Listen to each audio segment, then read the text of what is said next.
The Lord of the Eel Competition, December 29, ang huling gabi ng kompetisyon.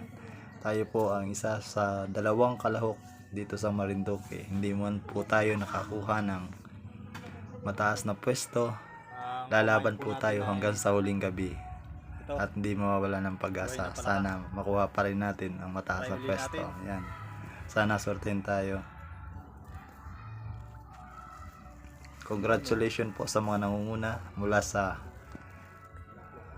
Mindanao, Nueva Ecija at Cavite, Laguna. Yan. Congrats po sa inyo. Masaya po tayo na isa po tayo sa naging kalahok sa patimpalak po dito sa buong Pilipinas. Sa palakihan po ng huli ng mga palos or igat or eel. Kasili. Yan. Isa po tayo sa mga eel hunter of the Philippines na nakilahok na nagmula po tayo sa Marinduque. Yan. Maraming salamat po. Kung hindi po man tayo manalo ngayong season, may season 2 pa po.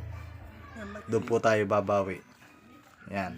Maraming salamat po. God bless po sa inyong lahat. Representative po ng Marinduque, Arnold Poracha Vlog at Joel Marquez. Yan, maraming salamat po. Masaya po ang adventure na ito at iba't iba ang nahuhuli po natin. Gaya po nito, isang madambuhalang isda po na nahuli natin sa ilog na ngayon lang po natin nahuli yan. Hindi natin nakalang may ganyan. So sana palos na po ang mahuli natin mamayang gabi. Abangan po natin.